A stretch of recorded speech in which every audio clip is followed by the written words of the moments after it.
Welcome back to Business Live. My name is Sandra and I'm the Managing Director of the International Monetary Fund (IMF). Christine Lagarde is set to visit Ghana from the 16th of this month. And as the trade war between the United States and China deepens, President Donald Trump is hinting of some interventions to avoid a further decline in relationship between the two countries. Let's go for our summaries now.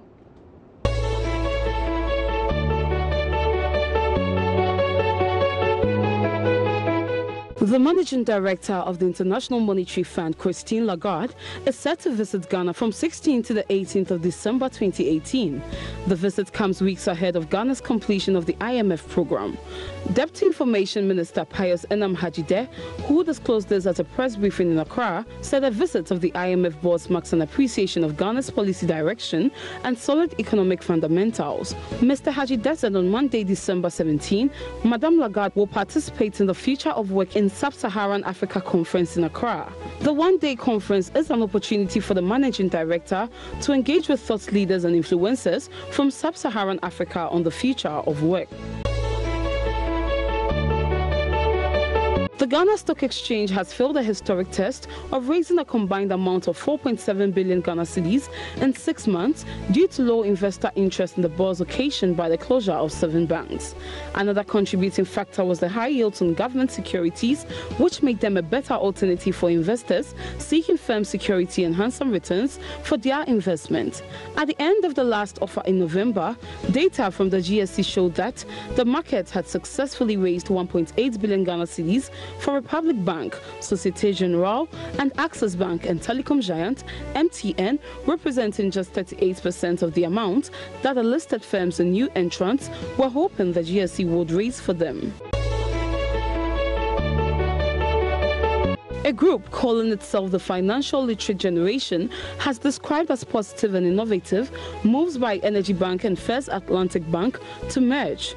The FLG, in a statement issued Tuesday, commended the two banks for working to come together to raise the 400 million cedis minimum capital requirements for banks.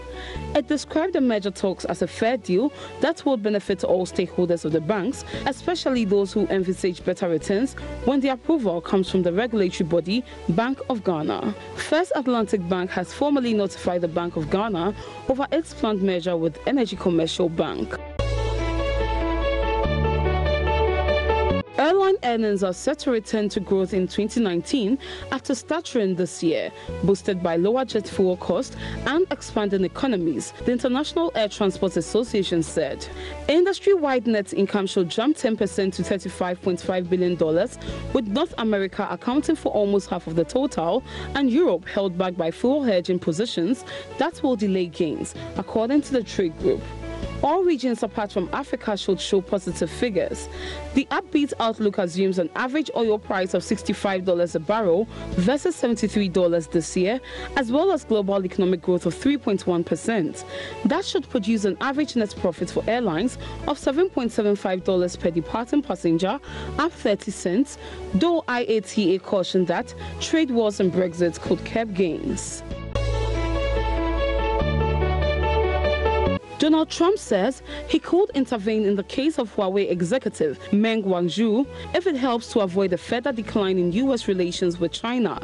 Ms. Meng, the chief financial officer of the Chinese telecom giant, was granted bail on Tuesday by a Canadian court.